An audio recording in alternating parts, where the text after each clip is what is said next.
Good evening, good afternoon, and good morning to our participants and audience from the University of Hawaii's Center for Southeast Asian Studies. My name is Miriam Stark, and I currently direct our center. On behalf of our center, it is my pleasure to welcome Associate Professors Ashok Das and Priyam Das, Department of Urban and Regional Planning at University of Hawaii at Mānoa, to speak in our Loose Southeast Asia Spring 2024 webinar series that Sopayat Chan has been organizing.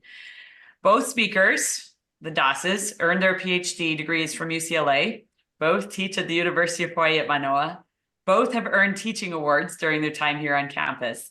I would like to note, however, that their research foci are discrete and complementary, if I understand correctly, while Dr. Ashok Das focuses on community participation and empowerment and the role of civil society in equitable development and inclusive urbanization. Dr. Priyam Das concentrates on water governance to better understand problems of urban inequality, poverty, and disenfranchisement. That being said, they work together a lot on projects, and they are a remarkable team. Today's webinar, entitled Reteaching Southeast Asia Towards Critical Urban Pedagogy and Scholarship in Developing Southeast Asia, focuses on 2022 and 2023 collaborative efforts so far to bolster critical urban planning and policy learning, pedagogy, and scholarship through summer-based experiential learning activities.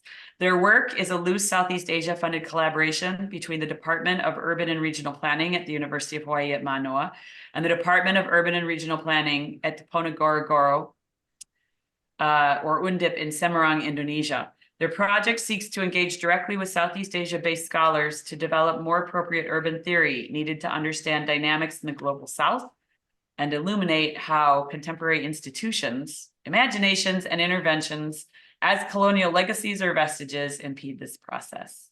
Please join me in welcoming the Das team.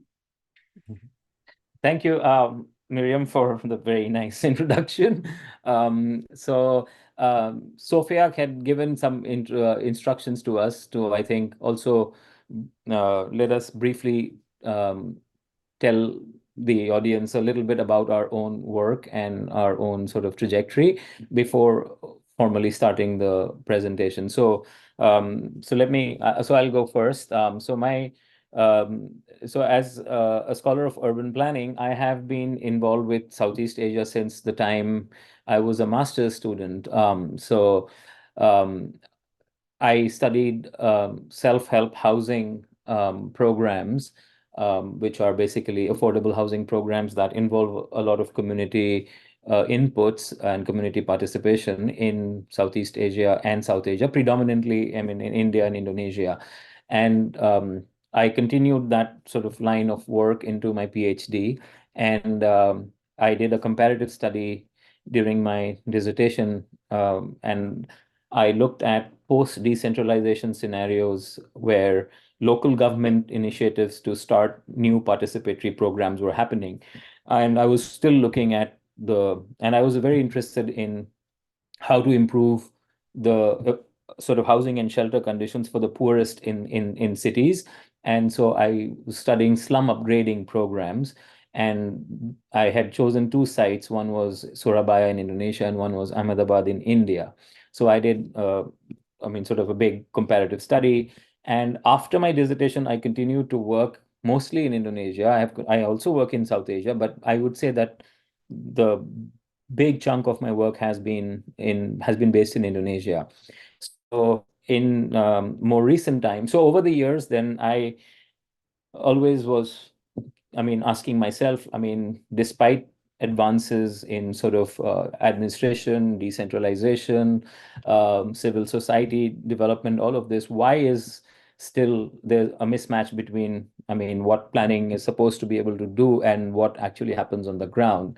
And this led me to think that there is something maybe we need to fix in the way planning education is imparted.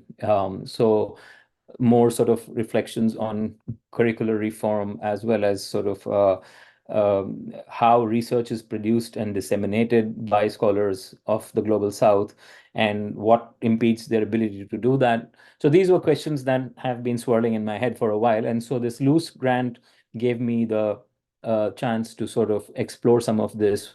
And in the last couple of years, and with the assistance of Priyam, have done these summer activities in Samarang, which is the university, Diponegoro University, and our colleagues there have been very helpful. And we have, so that's what we are going to talk about today. So anyway, so that's a little brief sort of introduction about how I got involved and introduced to Southeast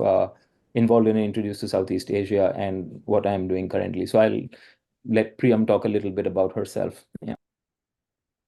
Yeah, thank you, Ashok, and thank you, Miriam, for that very generous introduction. So just to add to that, most of my work has been on water governance, which is basically the use and management of water resources, as well as water supply, particularly the barriers to extending water and sanitation services to settlements outside so-called formal planning systems. So most of my research then is framed very broadly by two key questions. The first one is, to what extent are such barriers related to issues of governance? And two is, how do strategies deployed by different actors at various scales to improve access to basic services inform planning as well as policy? So this is what kind of drives most of my research. I should also mention that before I went into the PhD program in urban planning, my educational background was in architecture as well as landscape architecture, and I was a practitioner. So I worked for several years, both in the US as well as in India. And currently, I continue to do some of that work through applied research through the UH Community Design Center, which is housed in the School of Architecture here at UHM. So I think that's pretty much what I do. And in terms of how most of my work, I should mention that most of my work is, or my previous work focused on India. And again, like my work is on geographically in South Asia. I have expanded my work to Bangladesh recently, and also through my trips to Indonesia and by way of association with Ashok and the group that works in Indonesia, I have now started to engage more in that space. So I should say that I'm a newcomer to Southeast Asia, or doing research in Southeast Asia, but I look forward to future engagements. Thank you. All right, thank you. So let me share my screen now for the presentation. Full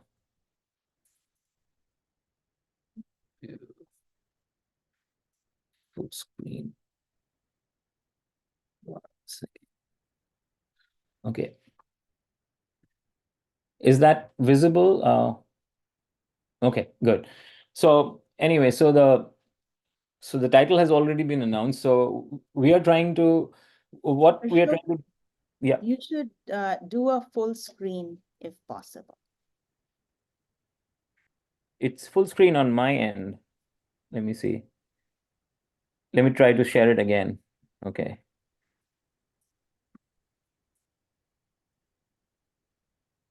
Wait a second. Is it full screen now? Yeah. Okay. All right. All right. Thank you. Okay. So, so let me give you a little bit of background, especially for the benefit of those who are probably less familiar with the world of urban planning and urban policy.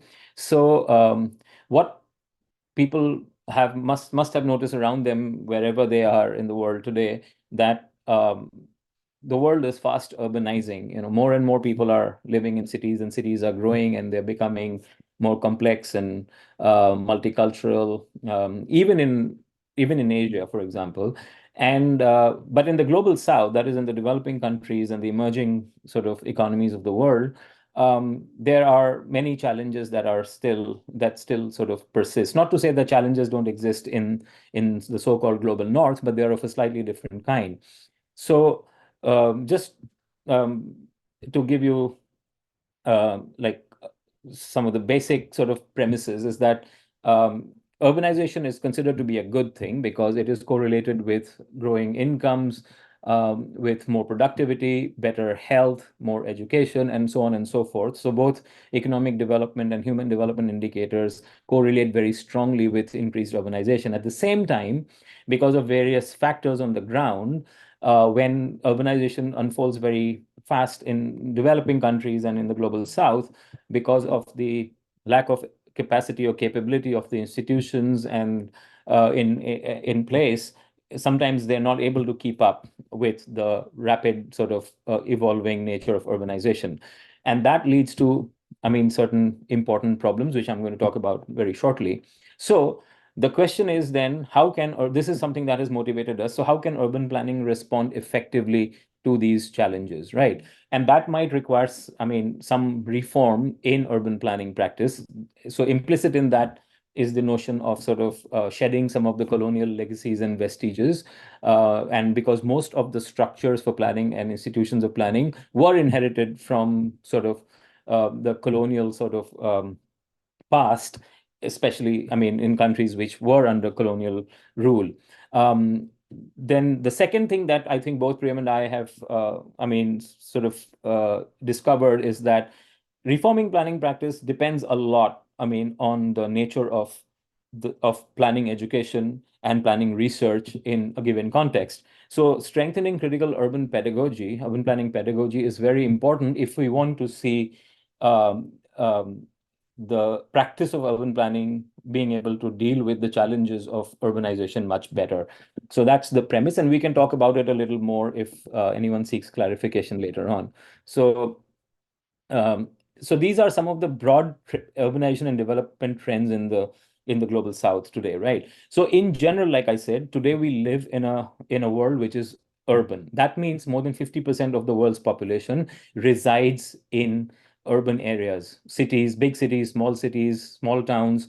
Um, and so these are characterized by greater density as well as difference in the kind of labor markets. So people in cities are less engaged in things like agriculture and mining and fisheries, which are called the primary sector industries, and they're more invested or involved in, say, secondary or manufacturing kinds of industries, as well as increasingly in the service industries.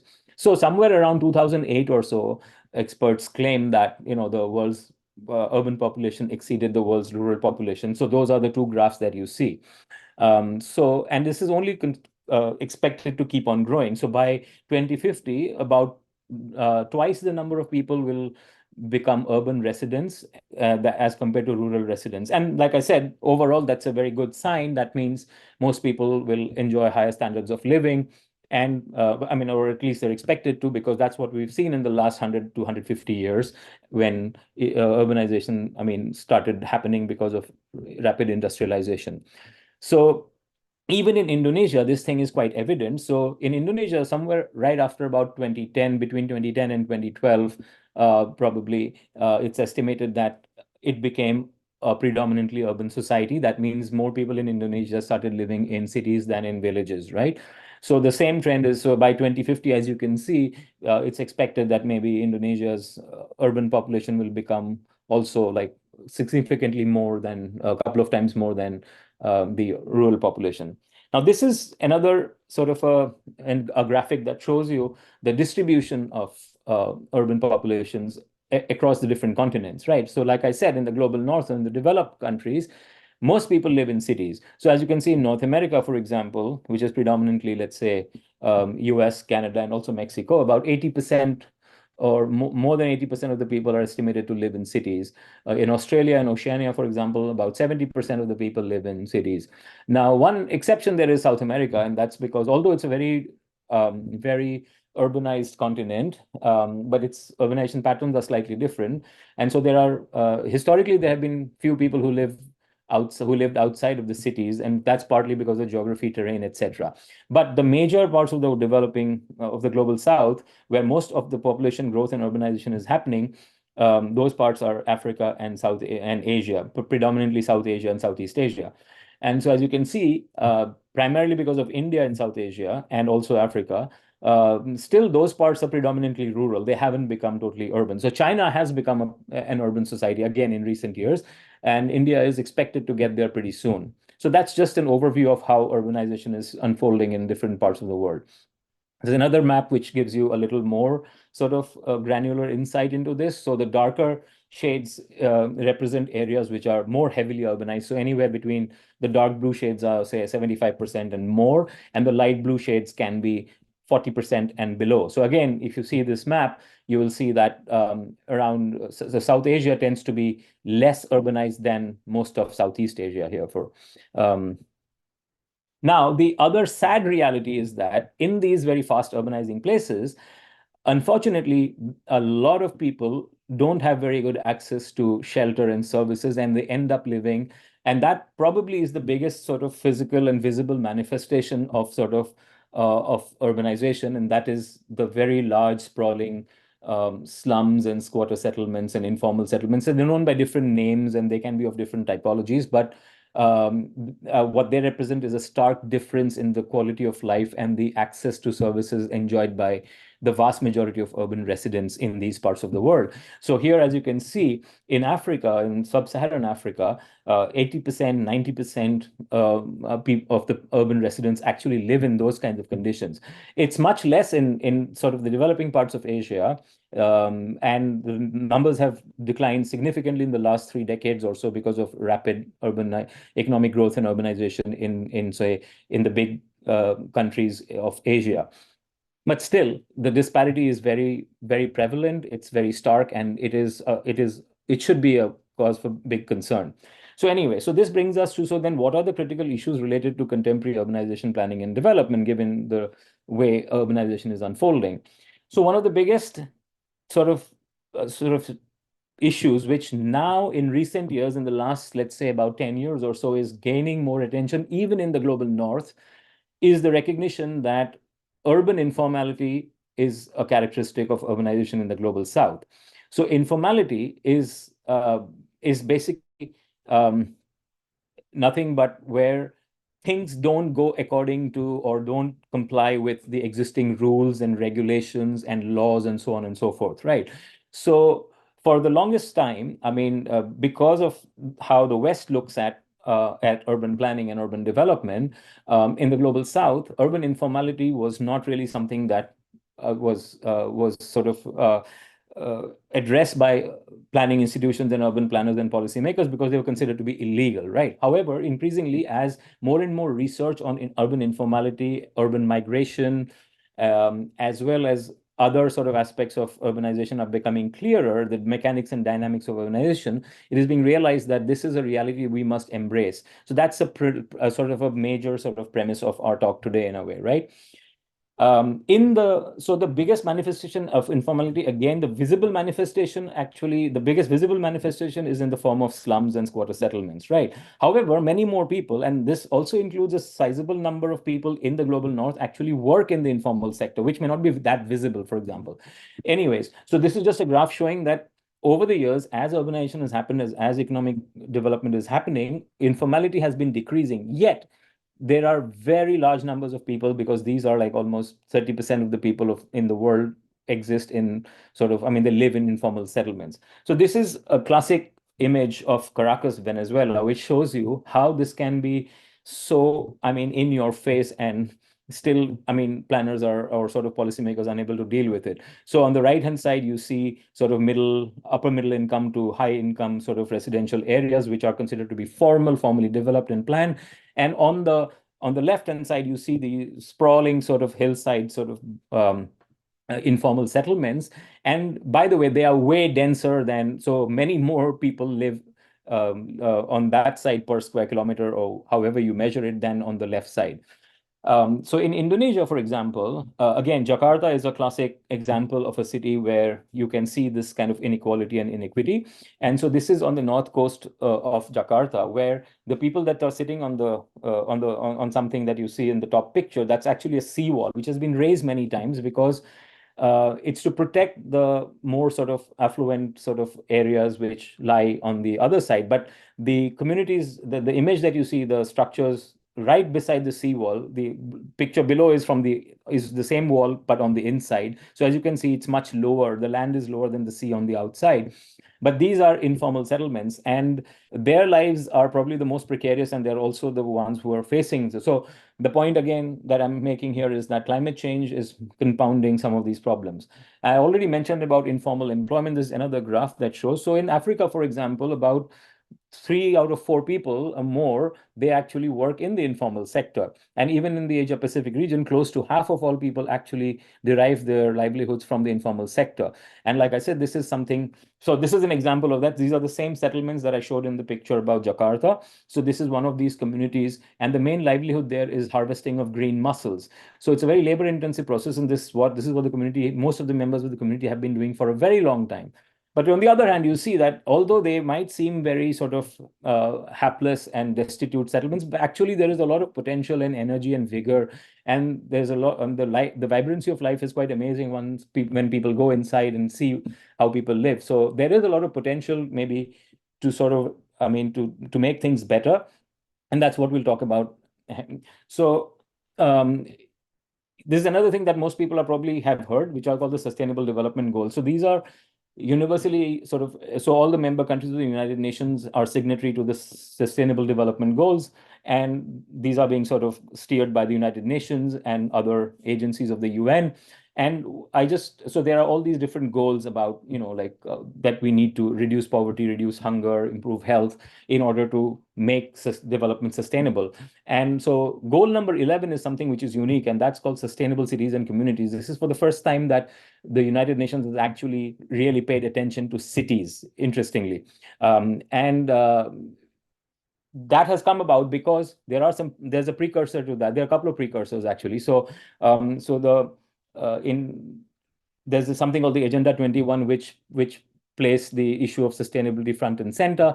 And that has influence on what the Sustainable Development Goals look like today.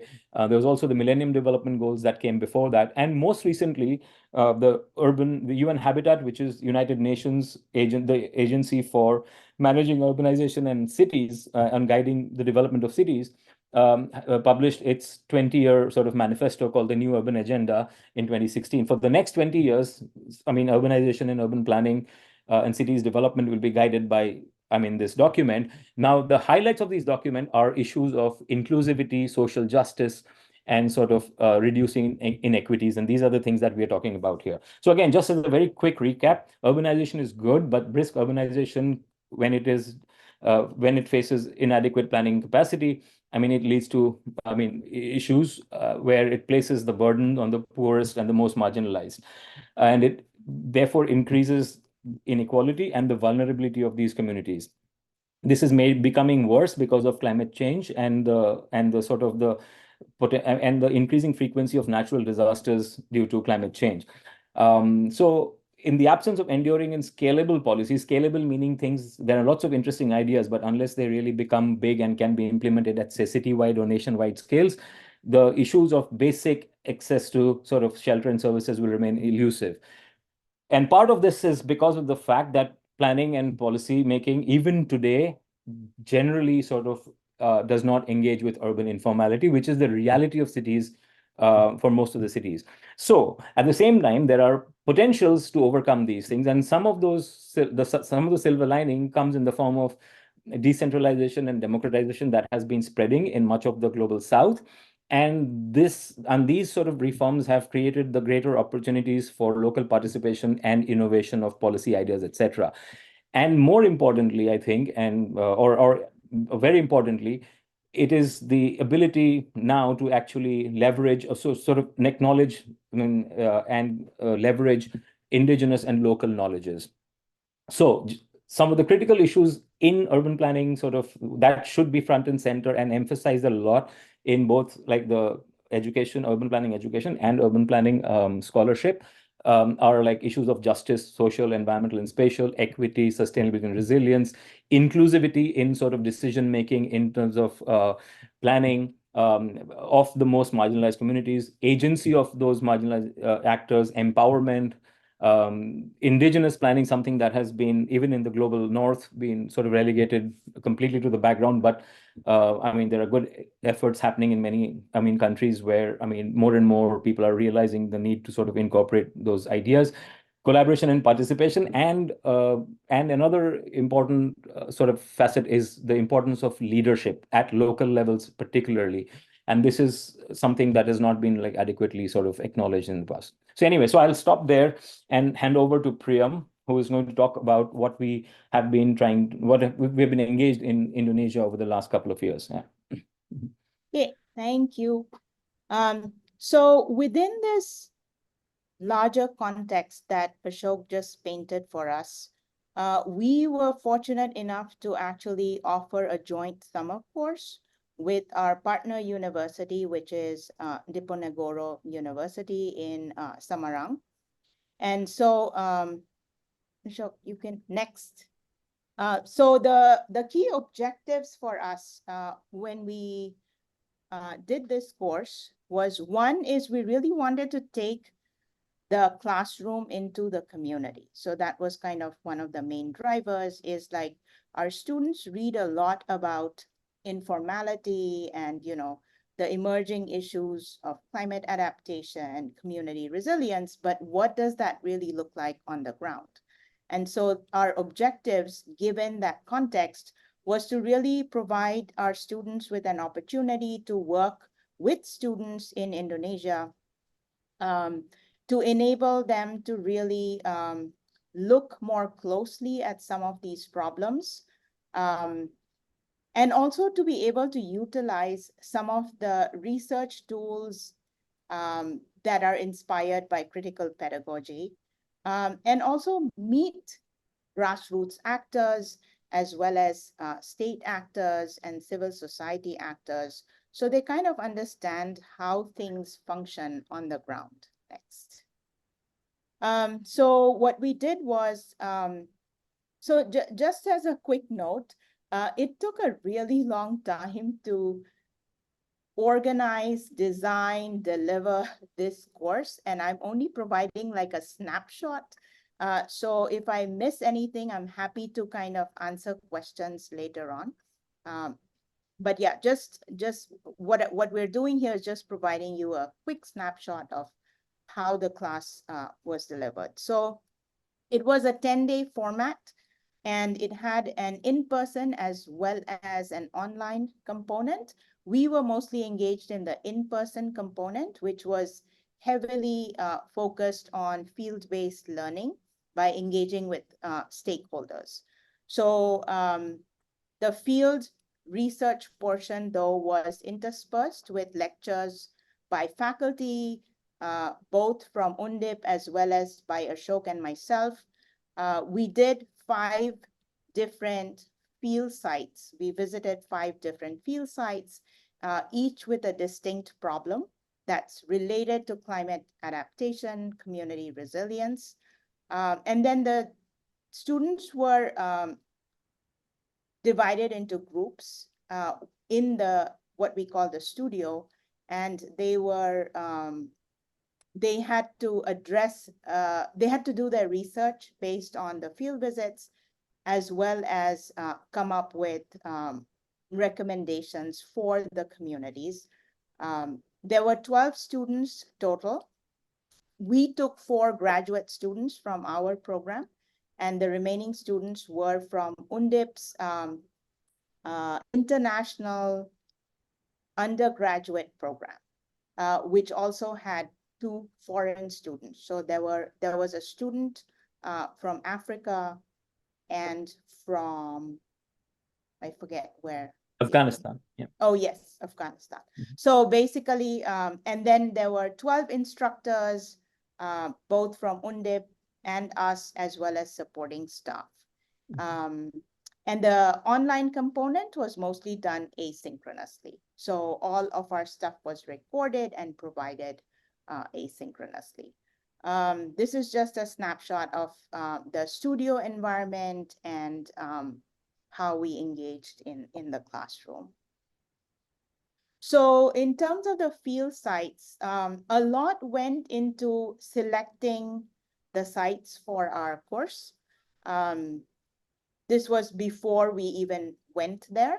And so we did a lot of research with our partners at Undip, and we decided to focus on these particular kampung. Kampung are basically broadly defined as urban villages or traditional settlements.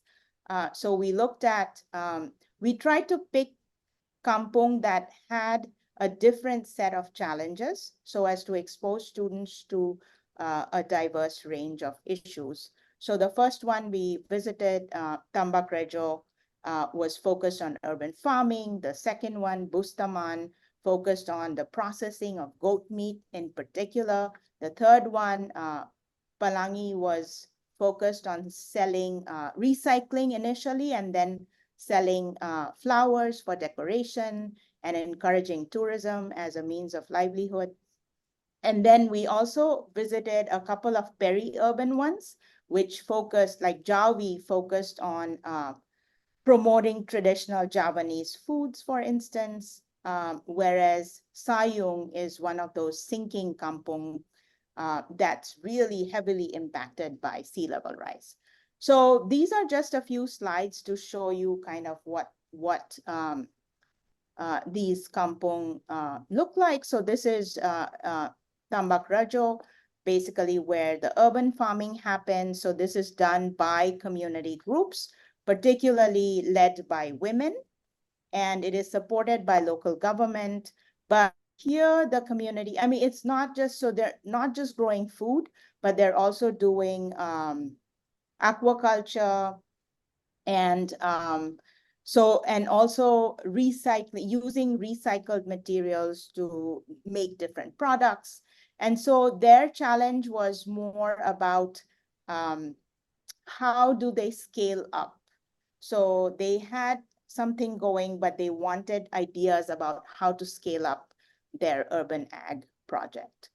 So the students were kind of asked to learn more about that process. Next. In Bustaman, it was more about, this is one of the older kampung, and so they have been in this business for a very long time, the business of processing. So they processing goat meat. And so basically they do all the slaughtering, the cleaning, packaging, cooking, everything related to goat meat here in this kampung.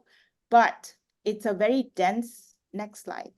It's a very dense kampung with not a lot of space. And so they were looking for ideas about how they could streamline some of the processing and connect to market. And so the students had to do their research on what ideas they could give to the community in terms of, also from a health and hygiene perspective, because most of the work was being done within the community. And although a space had been provided, the space had been provided by the government, but for the processing, but it did not work for the community. So the students we asked the students to try to learn about why that space did not work for the community, what the community needs were, and so on. Next. In Palangi, we basically looked at, so this is one of the communities that's focused on tourism. It has multicolored buildings, that, and it's kind of on a hillside, so you can see it from afar. They try to attract tourists into the community. They have flower decorations, as well as small local traditional food stalls. Yeah, so that's one of the photos with the students where they met with the community members to discuss how to, again, scale up their activities and and so on. Yeah. Okay, so this is Kampung Jawi, which is the one where the community is trying to promote Javanese, traditional Javanese food. And basically, again, this was one of the kampung that was really focusing on tourism. So this is the space within the community that they had transformed into a traditional sort of market, food market, where one could get these Javanese foods. And yeah. Okay, next. Okay, and then Sayung was the kampung that's the sinking kampung that's impacted by sea level rise. So here, next slide. So here, most of the homes had already been impacted to the extent that people had to move out. But there are, I believe there were about like 5 or 6 households that were still there and kind of refused to move because they have, their livelihoods are very much attached to the place. This is a picture showing, I don't know if you can see it very well, but it's showing basically a religious shrine that is also a tourist destination within Indonesia. A lot of tourists, and particularly within Samarang, Central Java, a lot of tourists come to this shrine, but then it is sinking.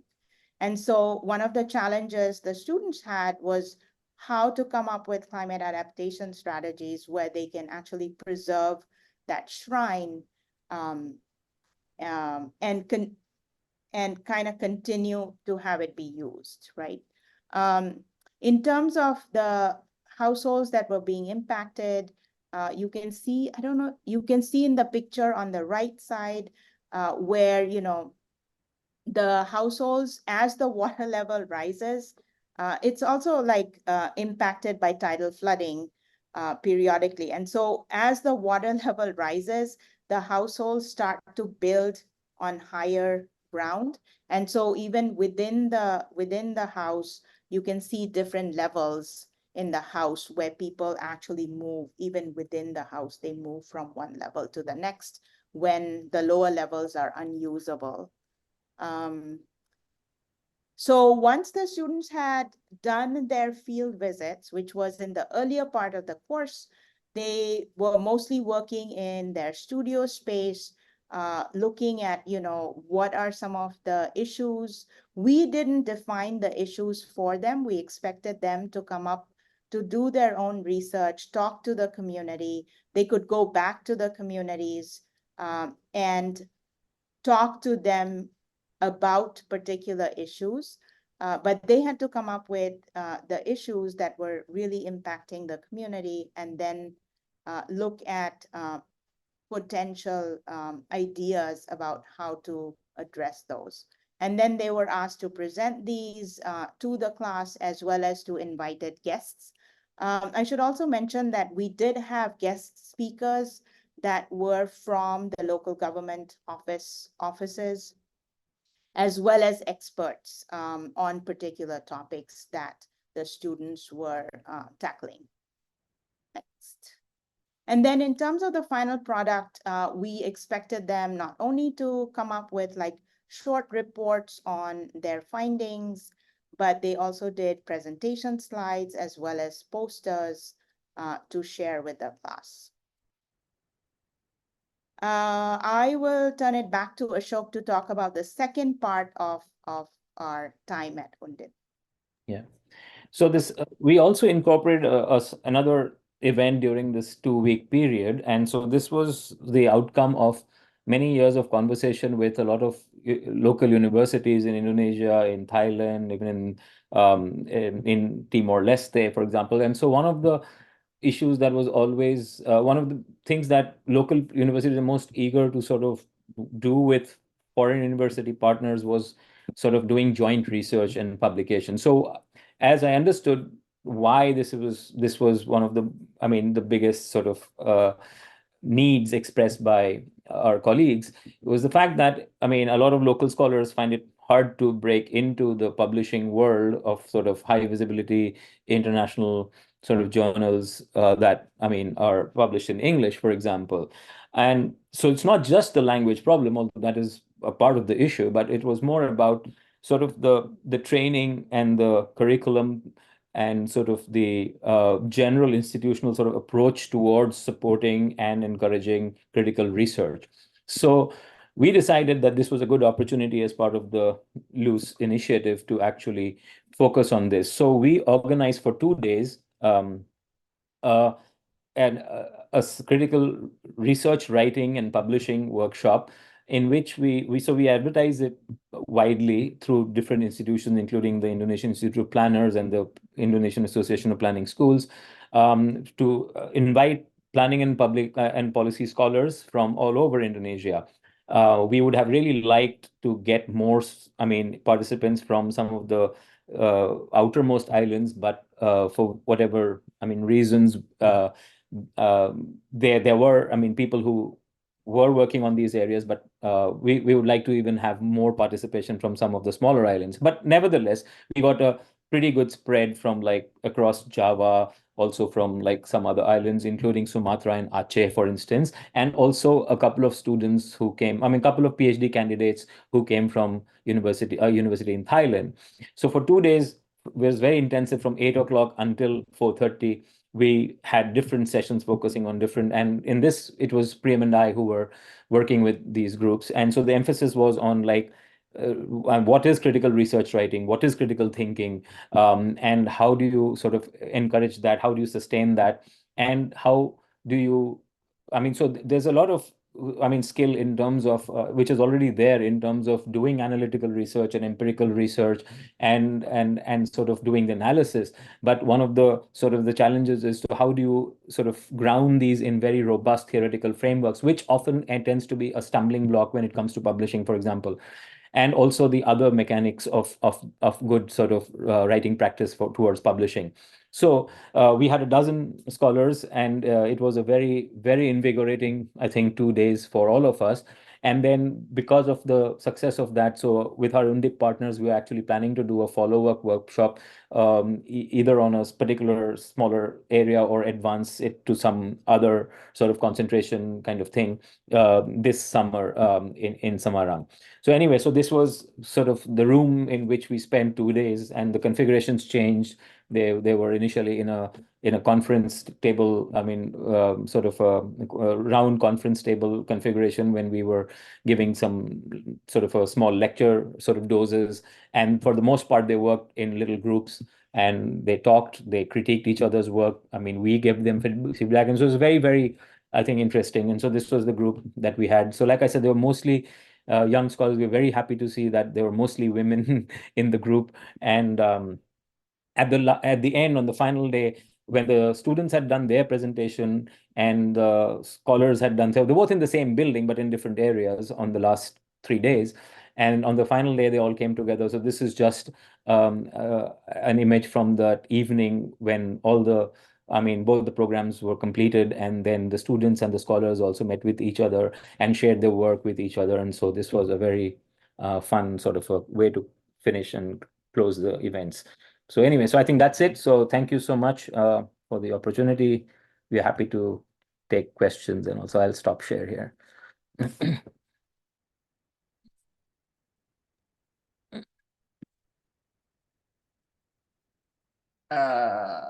There I am. Hi, thank you for all of that. Those are very interesting presentations and exciting that you could work with all those students.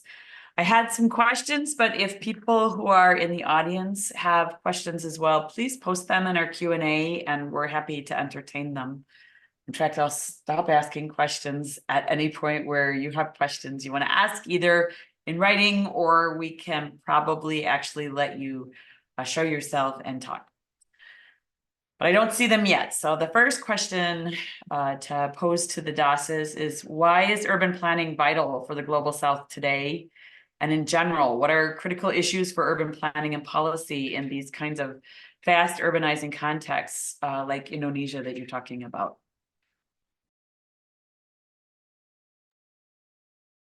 Priyam, you want to go first, or?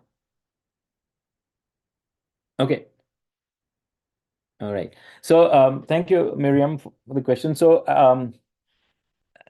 urban planning is important because, like I said, I mean, planning had not really been, although it's been around as a profession in its contemporary form for about, let's say, just over 100 years, about 100, 110 years, I mean, starting from the West. Um, and so the contemporary urban planning was brought to, I mean, most of the global South, I mean, through colonization. But before that also, there were more sort of ancient forms of planning, which were more like, trades and professions. But anyway, we're talking about contemporary sort of the urban planning structure, the institutions, and the so this it's still relatively very new. So if you look at like there are institutions which track how many urban planners are there in different countries and how many are needed. So as compared to most of the professionals, whether they be doctors, lawyers, engineers, architects, planners are still, I mean, far fewer in number, and we need more and more planners because, as I showed you in the slides earlier on, I mean, almost everything is going to happen in cities, and cities are becoming bigger, denser. They have more problems. They are getting more complex. I mean, so socially, sort of spatially, economically, they are getting more and more sort of complicated. And so we need to have the capacity to address these. And for that, we need many more planning institutions, schools, but also we need to pay attention to what they teach. So in general, so the thing is, the critical issues are those I mentioned, which is about basically issues of inequity, injustices, and the lack of inclusivity. So it has typically been more of an elitist profession, and the urban planning sort of institutions have been dominated by elites, either, I mean, socioeconomic elites as or education. I mean, education-wise, people who are sort of quite different from the people in the communities for whom planning is actually needed. Like I showed you that the vast majority of people exist in the informal sector and face day-to-day challenges. Yet there are very few representatives from those communities or those groups who actually populate these institutions and these policy-making sort of corridors in countries. So it's not that if you only can do good planning if you are from those communities, but you need to definitely have much better understanding and enjoy trust and communication with those communities. And there's a lot to be learned. So anyways, so the need to make planning more inclusive, more collaborative, and sort of much more seeking of ideas from the stakeholders who are impacted by planning. I mean, those are the kinds of changes, I mean, we hope for. I mean, in order to make planning much more effective in what it's supposed to be able to achieve. And so those are the things that we think can come about if there is a serious rethinking of what planning education is supposed to be doing, what it is supposed to be providing in terms of skills and understandings and so on and so forth. And so this is a little sort of an exercise that we showed about how maybe we can initiate young people to sort of appreciate those things. So, Priyam. Oh, I just want to add that there's definitely that constant sort of struggle between sort of planning theory and then there's planning practice, which I know a lot of other fields struggle with that too. And I think it's always difficult for planning practice to catch up to planning theory, because when we look at planning theory, we do have a lot of change happening, moving away from the very sort of Western focused, theories that we have. When we went to school, that was what we were trained in, but now we're seeing more sort of the what's called the Southern turn in urban studies and planning, where we're focusing more on indigenous planning, or inclusive, or including different epistemologies and so on. But I think there's still that struggle between the ideas that are put forth by planners in the global South, that are mostly, like, a lot of them are trained in the North, or if they're not trained in the North, they're still reading texts and imbibing a lot of texts that are written by those situated in the North. And so that is in constant struggle with those that are actually affected by, those thought processes and the plans that are authored by, those that are trained in the North. And so I think that the sort of clash between the more complex conflicts and alignments that happen between state and society, and then sort of the more instrumental assumptions about like participation, for instance, that we're talking about, or democratization of planning, is a constant struggle, I think. So that's one of the key challenges that planning tends to struggle with.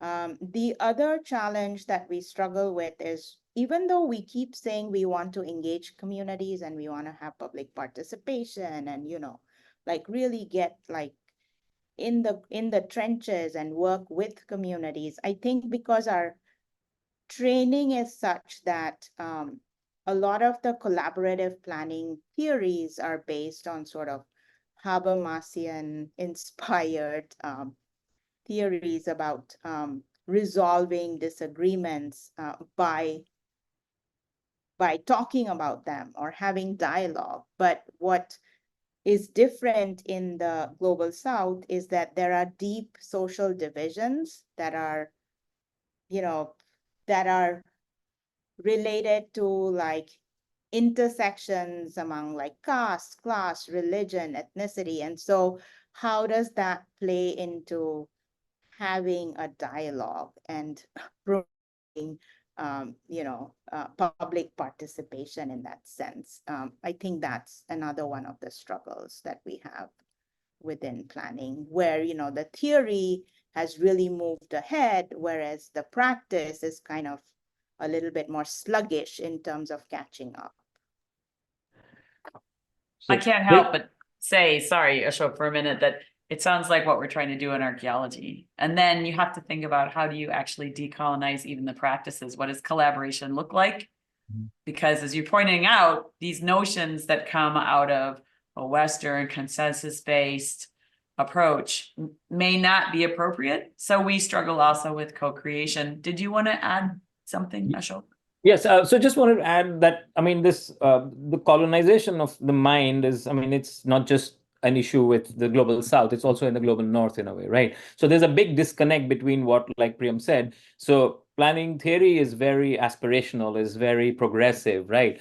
And I mean, it falls far short of achieving that, I mean, or those goals in practice in a way, right? So, and like I'm saying, so this is to do with, I mean, sort of the difference between the theoretical part of it and the rest of it in terms of training. So there's so much more. So I mean, in our modernist existence, I mean, everything is so rational positivist in how we look at it, right? So, for example, if it is numbers, it is valued more, right? If it's a model, it's valued more. I mean, and so that particular thinking, that effect of sort of the colonized way of looking at things in colonization of the mind or the thought process is very deep set. And for some reason, I think it's even more pronounced in institutions, even in good institutions in the Global South, because I mean, again, for most people, because they privilege, let's say, quantitative research over qualitative research, the technical tools over the other tools. But planning is a very interesting field in the sense that, unlike other social sciences, planning is not just about problematizing things, right? Which is very useful. You can problematize with better theory and better theoretical tools and frameworks, but it doesn't end there. Planning's goal is to try to improve on the status quo, right? So to improve the lives of people in real time. And so that's where the disconnect happens, because it's one thing to talk about the need for inclusion and collaboration and participation, but if you don't know who you are going to collaborate with, participate with, who are these individuals, actors, groups, how do you engage with them? So that how question is very important in planning. This is what it sets it apart from many other social sciences, because it's about how are you going to achieve that. So I think it's the how component that is really missing in practice. And so even with all the very sort of aspirational, like lofty goals with all international frameworks and all, that things need to be done with participation, collaboration, inclusivity, like some of them I presented myself. How do you do that is what is completely sort of missing in terms of the actors who make this happen on the ground, right? So that's the challenge, to sort of realize the how, you know? Right, but that sort of brings us into that second question, which is what kinds of critical reforms are needed to transform practice so that you can meet these challenges that are adequate, sensitive, appropriate to the setting. I would say that it's important to kind of recognize place and context. Because a lot of times in planning, we have very sort of universalist ideals. And so there's kind of this moral theory that's based on these universalist ideals, but I think it's important to acknowledge the situatedness of planning issues and to be okay with comparative methods that are not sort of your conventional setup of comparative methods maybe, but that kind of focus or highlight diversity, or, you know, how are problems diverse, whether it's in terms of processes, actors, outcomes, and be able to kind of do that in order to come up with new insights and new conceptualizations, I think, instead of basing everything on, you know, this is how it's done conventional. So methodologies are very important too, I think, and be able to accommodate a different set of methodologies in studying issues that are very place-based is I think important. I think what is most important in, say, for urban planning and policy is to really have a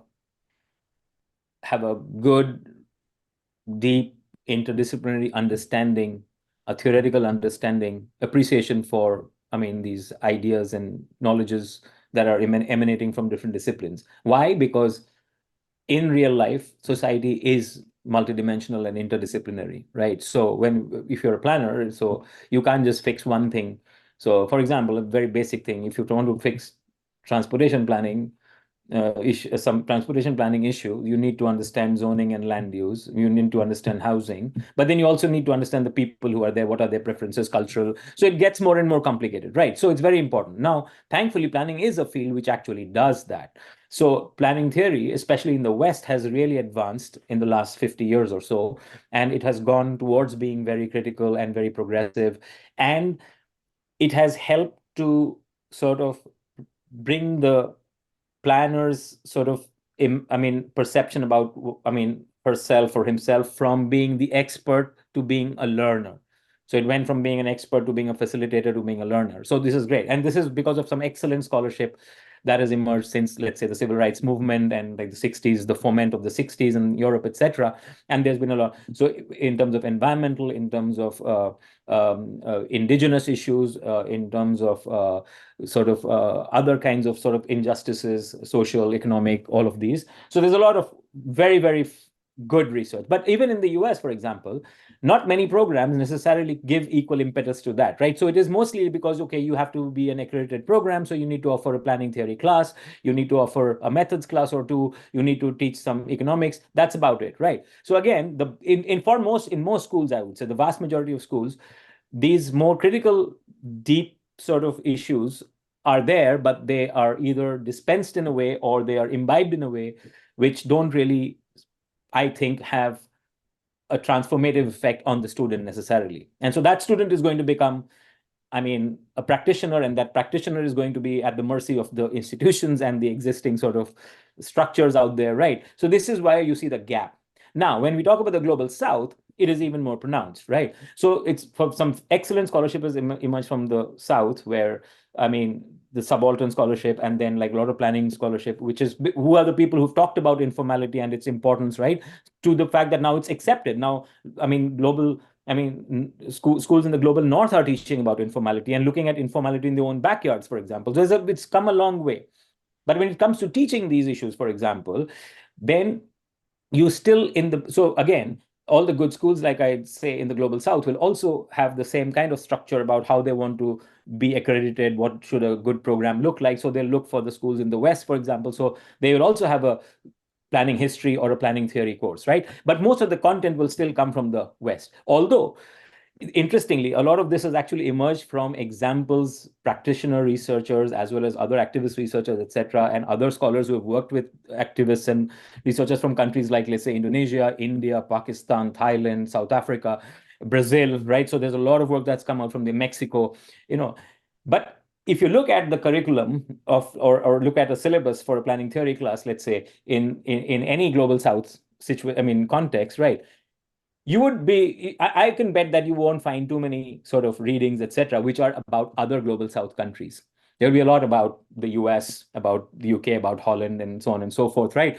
Maybe some about themselves also, like Indonesians might teach about Indonesia, but it'll be very rare to see. And there are reasons why that can happen, like I said, because maybe the scarcity or the of such research, or the lack of information, or so on and so forth, right? But what I'm saying is, these are things that really, so unless somebody really takes those lessons and takes those learnings, seriously, and tries to sort of be introspective about what one is doing, this kind of a mismatch will continue, I think, and that's why it continues in a way. So the role of critical theory and critical sort of history and critical sort of and criticism in general is very important, but that's not really something that curricula allow to happen, because of the way they are kind of structured in a way, and they're still captive to. Now that's where you can draw the connections to sort of colonial legacies and vestiges, or just and modernist ones. And modernist is quite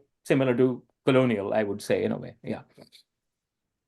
And we kind of noticed this during our summer course as well, which was very interesting. The difference in how the students responded to some of the problems that they were seeing was distinctly, like, it was different. Like, there was a threshold that the students from Indonesia would not cross. So, and especially because we had government officials and we had, people in the room. And so it was very difficult for them to voice certain things that they were observing.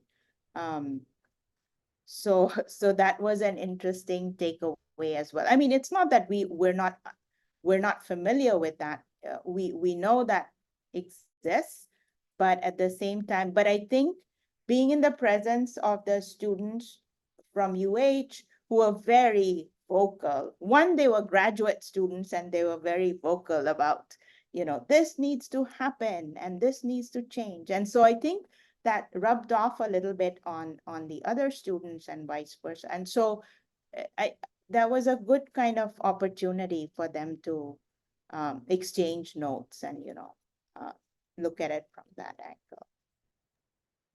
So I do have one more formal question. Sorry, there's something in the Q&A. Let me see what it is.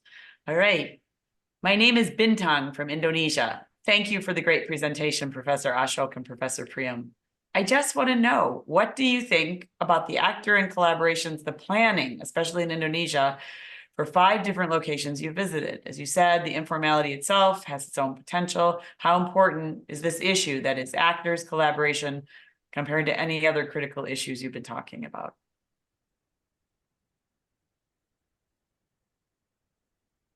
Miriam, can you read the last part again? Yeah, or Bintang, would you like to talk? Are you comfortable speaking?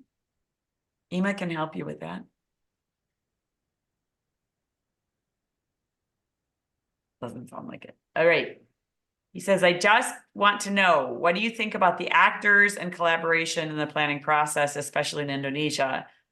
I'm reinterpreting. You worked in 5 different locations. You said informality itself has its own potential, but in your perspective, how important are the actors involved and the kinds of collaboration compared to other critical issues explained before? Yeah, I think, thank you for the question, Bindang. I think in general, again, not just these 5 sites, but in general, I think the potential for collaboration is huge in Indonesia. And actually, it happens a lot also. So when we look at the grassroots level, when you talk about communities, generally Indonesian communities are much more about sharing and working together. And we can compare this to our experiences of having worked in other countries in Southeast Asia and also extensively in South Asia, for example. So that is definitely the case. The disconnect is between how the institutions that wield power think about it and how the communities and the other grassroots activists think about it. And that's the bridge that needs to be. So somehow, the fact that these experiences, these knowledges, these expertise that people have, I mean, and that's not really worth it in a way. So that needs to be sort of overcome, right? So even in the West, for example, give an example, Miriam, for instance, if you talk to an average planner, for instance, hey, why don't we do this? No, how about this? Meaning if you suggest something which is, so usually that modernist positivist thinking is basically that there is a right way of doing it and there's a wrong way of doing it. This is the better way to do this. This is not so good a way to do this, right? And so that binary thinking is what needs to be overcome, and sort of the willingness to sort of experiment, to be flexible, to do things incrementally, not everything at one go. These are the things that we are suggesting. And those things can come about through engaging with other stakeholders and sort of collaboration in a way, right? But so, for example, in the West, if you ask a planner, I was telling you, why don't we do this thing this way instead of this? It might be better. Oh, we can't do this because it's not, the code does not allow that. The bylaws don't allow that, right?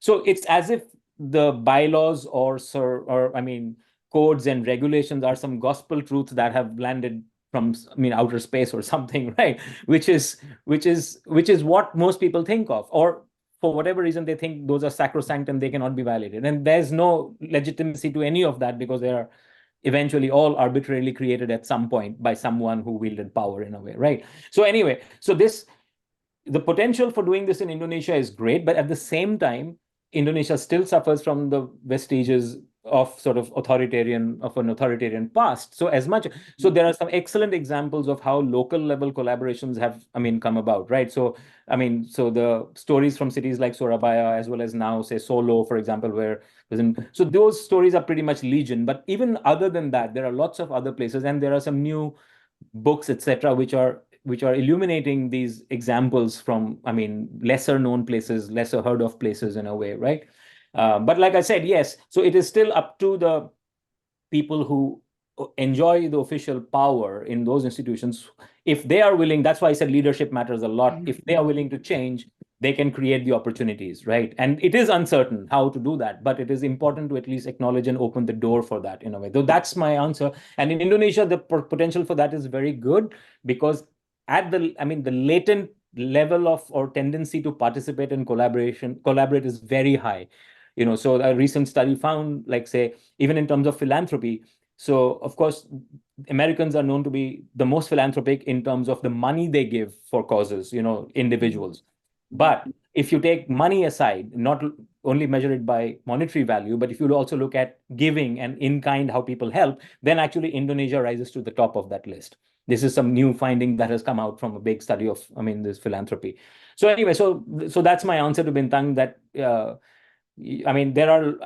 it's not for us to teach the lessons, right? Our objective is not to tell people that this is what our idea was to let people be experienced. So even Indonesian students who go to universities, many of them, they might be going to a university which is right next to some kampung, and many of them have never stepped inside a kampung.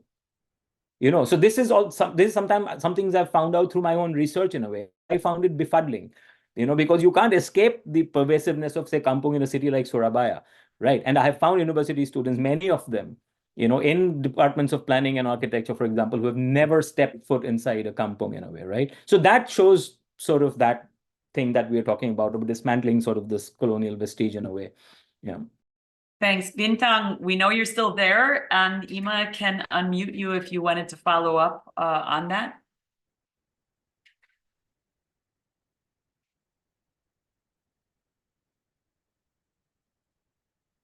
I see a hand. Oh, she's got her hand up. So Ima, can you unmute Bintang?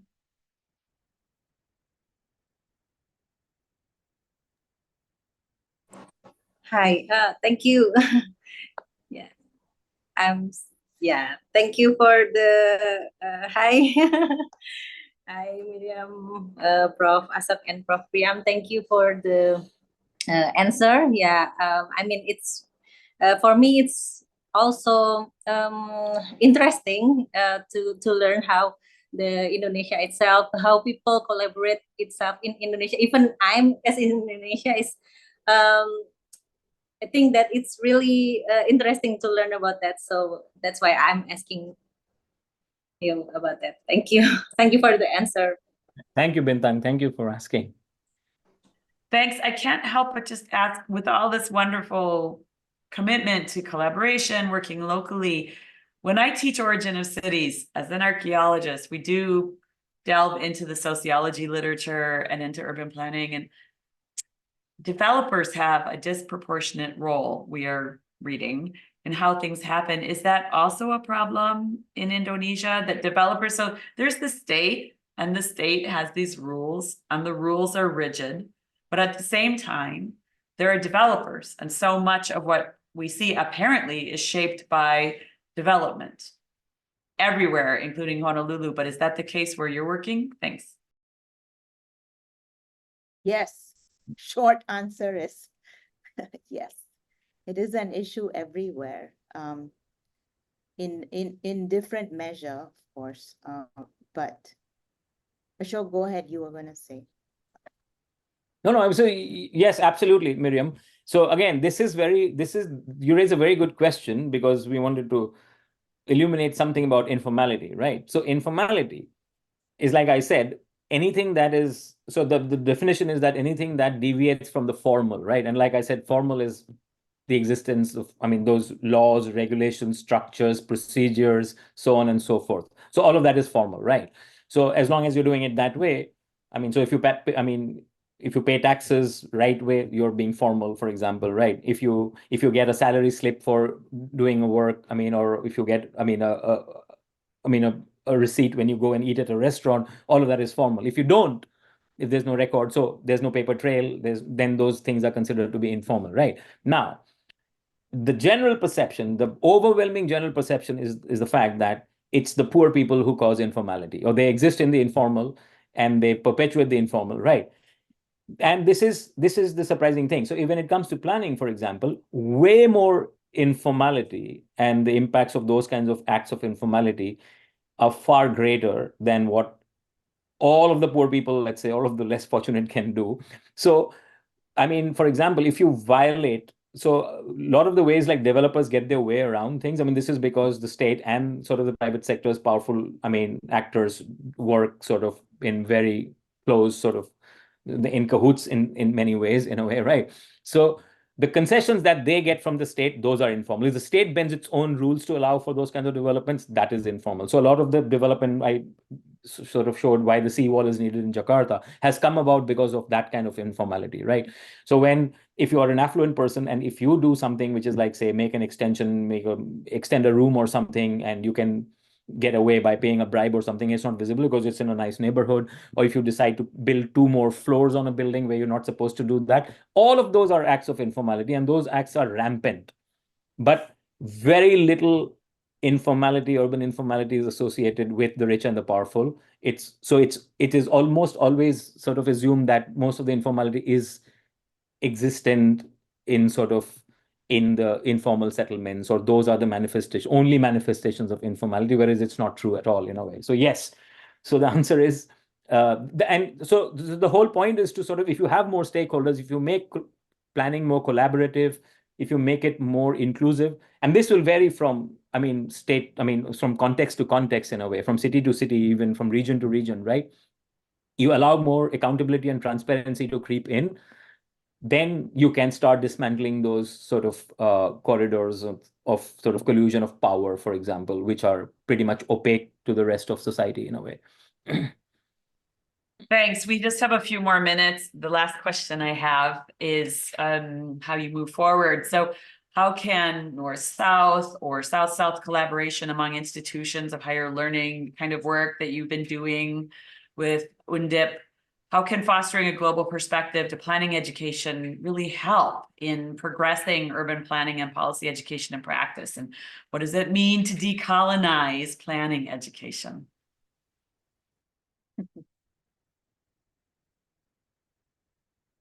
Priyam, you can go first. Yeah. No, that's okay. You go. I'll add. Okay. So this is a very interesting. So it is very important to decolonize planning education in general and not just in the global South. What do I mean by that? So if you go to, I mean, like I say, I mean, the first core course that one would take in a planning department, let's say, in a Western school of department, would look at the story of urbanization, and that starts with industrialization in England, for example, right? You know, the invention of the steam engine and things like that, right? And nothing before that, you know, so it's like that's where it starts, right? So this is, I mean, again, this is also, you can blame modernity for that or whatever, but that's, I mean, so they don't even teach about their own colonies, for example, right? I mean, so, I mean, what kind of planning existed? So one of the bigger criticisms is that, so now as planning increasingly has become a global endeavor, right? So because cities are becoming, because of migration, immigration, all of this, movements of people around for various reasons, right? So they're becoming more and more multicultural. Problems are becoming more and more similar in some ways and also very distinct in many other ways. Firms are working way beyond national boundaries, right? So not just that firms from the global north are working in the global south, but global south firms are working in other parts of the global south and in the global north, right? So you need a much more nuanced and comprehensive understanding. So in the US, for example, the Association of Collegiate Schools of Planning, which is the academic association of planning, has recognized this. And so they have a committee called the Global Planning Education Committee. And so I happen to serve on that since its inception about 4 years ago, and I was the co-chair for that. So what our, I mean, effort has been that, so you would be happy to know that now the Global Planning Education Committee's recommendations have led to the Planning Accreditation Board, which recognizes planning programs, to require that all core courses, mind you, all core courses in planning, the core courses are like planning theory, it is planning economics, it is statistics, that all core courses must have a global perspective to them. Meaning, you may not only talk about examples and exercises that focus on issues of the global north, in a way, right? So this is interesting because even in economics teaching, basic economics, the principles of economics, microeconomics, whatever, as well as statistical analysis, you have to include that, not just history and theory, in a way, right? And you can do this. So, but lots of schools are distressed as to how can we do this in a way. So the committee's, I mean, task has been to sort of quell some of these fears and also suggest ways in which this could be done. So this can be done through student interactions by working together with departments from other countries, maybe working with departments which are far more familiar with these things because they have had a long tradition of engagement with the global south or whatever, because they have more resources. So there are many ways of going about it in a way, right? But the core issue is that you need to expose students to the broader world and understand. Also because if you are training students from the global south who are going to go back and work in the global south, you know, you also have a sense of responsibility to them in a way, right? So this is what I meant. So in terms of this decolonizing business, the north has a bigger role to play, definitely, in terms of decolonizing education, even its own education. And all of this is decolonizing, thinking of other ways. Who's creating knowledge? How do you learn? You know, not just from textbooks and not just from exams and not even from rigid structures, but these other ways of learning and working together. At the same time, I think the South has its, I mean, the people in the South, the representatives of the South have the owner. I mean, it's on them to also acknowledge that we can learn from each other. And we only don't have to look to the North for guidance for everything, right? In fact, you know, it's almost like, you know, you're not looking under your own noses where there is so much, I mean, it's a fecundity of ideas and approaches, but we don't ignore, I mean, we don't accept some of those. So those are the ways in which I think we can move forward. And that's where, I mean, collaboration across countries and across regions can prove very valuable. And a lot of planning associations, the academic, there are continental associations of planning schools on all the continents. So there is also this kind of discussion happening among the continental associations. So I'm hopeful that even from the top, some of these ideas will begin to sort of trickle down and begin to have an effect in sort of transforming planning education. Yep, Priyam.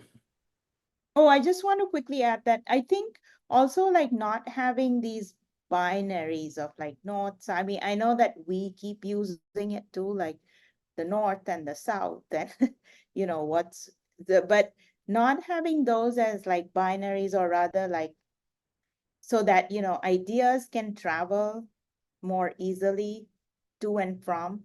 And so it's not just about like ideas from here in the west going to the south, but it's also like ideas coming from the south. And I'm happy to say that the students that we took to Indonesia brought back very good ideas and are trying to use those ideas that they picked up in Indonesia in their capstones and things here. And so we're happy to see that at least, like there's something that, shook up how they perceived planning, and that they acknowledge that there is something that can be learned in those contexts as well, and they're bringing it back to Hawaii. So I thought that was neat. So Paya, why don't you ask the last question, and then I'll close it down. He's going to get Oh on. yes, so thank you for a very interesting presentation. So you've been taking students from Indonesia and also from the US. So I assume that in Indonesia there's a different student from different ethnics and different region of Indonesia as well. So how do you see the different students from different ethnic, different gender, and different classes pursue urban planning, and how do you approach them and teach them differently, so that they can learn more effectively? Right.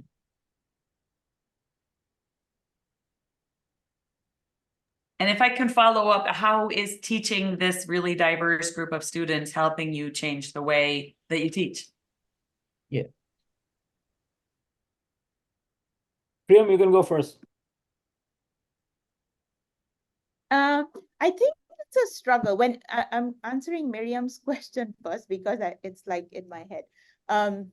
It's a struggle because for me personally, like I feel like I had to undo a lot of things before I could teach, because of my training, right? Like because I was trained in like as an architect in a very Western modern, with a lot of like focus on modernist architecture and its benefits and this and that. And so a lot of it was just learning new things, and then also a lot of undoing, right? Before you can even get into that space of like, okay, am I really like bringing that baggage with me when I'm going into the classroom and trying to teach in Indonesia? And it is an unsettling, it's definitely an unsettling sort of experience, but that's how it's supposed to be, because it's a constant. So I think that positionality is really important too, is to let the students know where you're coming from, and making sure that they understand that. I think that's kind of how I see my role as an educator. But yeah, it's definitely a struggle. But I should just add a caveat. I know Ashok's going to talk about how we dealt with the diversity thing in Indonesia, but I think we have to acknowledge though that this was a program, Sophia, that was the international undergraduate program. So it's already a self-selected group of students. Like it's already students that aren't they're mostly like middle class students, like not they come from a particular background. And so we already started at that level. So, but we would definitely like to encourage. I think this round we're opening it up to others as well, right, Ashok? And so we may see more of, I would say, a more diverse group than we've seen in the past. Yeah. So that is a very good question, and it's a very important question. So it is also but just to continue on what Priyam was saying, so I also want to really sort of, I mean, thank Undip for this initiative that it started. I mean, if other universities in the world can do this, it would be fantastic. So UNDIP has a program, the university has a program which is called its World Class University Program. And as part of that, the first year it did that, and even last year it was like that, but the first year it was very widely advertised. It was open, the summer course was open to anybody who wanted to take it. So you could be a student in any country. So if you could come to Indonesia, you didn't have to pay any fees for the 2-week course, and they even paid for your accommodation. I mean, that kind of generosity by a university is, I think, unheard of. So I really wanted to point this out, and sort of that's an incredible gesture from Undip, in what it's trying to do. And we had several students from other countries, who had come. Actually, about at least 3 or 4 countries were represented in the mix, the first year when we did it as a pilot. So anyway, and last year also, like I said, there were 2 foreign students who were there. So anyway, in terms of, yes, but that question is very, very pertinent what you're asking, Sophia, because the thing is, see, most of the educational institutions are also concentrated in those sort of on those islands where, I mean, the populations are higher, the bigger cities are there, and so they historically have tended to be dominated by certain ethnic groups and linguistic groups and all, right? And it's very true. So there is very little investment in those kinds of institutions and development of those institutions in the outer islands or but this is not just Indonesia. This is the center periphery issue is there in most countries, I would say, right? It's very much so that representation is so. This is why I try to emphasize the need for developing more local and indigenous knowledge as much as possible. And yes, states have a huge responsibility of trying to ensure this kind of, even development, right? So even if you have institutions out there, the quality suffers a lot, right? And it is also the onus of the researchers who are in the bigger institutions, for example, the famous universities in Indonesia. It's their responsibility also, I think, to go and do more research in those areas. It's the same goes for universities in India, for example. If you are at a university in Delhi or Mumbai, you should go and do more research in areas that you're unfamiliar with, where there are less resources. So both Priyam and I, we come from the northeastern part of India, right? And so that's a culturally very unique part of India. It's more similar to Southeast Asia in many ways, linguistically and culturally, and it's connected to the mainland through a very thin strip of land, and it's also very, very diverse. It's arguably the most diverse place on Earth, right? A region. But it's also has some of the most, like, the fastest urbanizing states in the country. And you'd be surprised to know that even today in India, there is only one department that offers a planning degree for 8 states in the northeast part of India. Okay, 8 states. Okay, and this is the 5th largest economy in the world, which claims and that's what's happening. One planning, and that was also started less than 10 years ago. So imagine. So the same issue is there for most countries in a way, right? So of course, so that is what we are trying to do. So our emphasis has been on trying to sort of, if possible, engage more students and more faculty members, in whatever little work we do from those underrepresented parts of Indonesia into come. But so far, we must admit it's been a struggle, and we haven't had as many people as we'd like to have. Yeah. So thank you. Also, for selecting our graduate students, we selected students that had never been to Indonesia. Yes. Had never been to anything, any places like that. So it was a unique experience for them. For all of them, yeah. So it was the first time they participated in something like this. It was really wonderful. Thank you for talking with us so much. If I can do this, I would like to show that, can you see this now? Our next event will be, our next Luce webinar will be next month. For us, it's April 3rd. For Southeast Asia, it's April 4th. And at this point, I'm going to pass the reins over. So Payat Chan will be working on the last 2 of our 4 Luce webinars. This particular topic is researching Southeast Asia, positionality, and fieldwork. We have a lot of really interesting people involved, both people who are already faculty members, and of course, those people have been grad students and graduate students. So we hope that you join us, and we wanted to thank everyone for taking the time to listen to this valuable discussion today. Thanks for joining us here at the University of Hawaii. Take care. Bye-bye.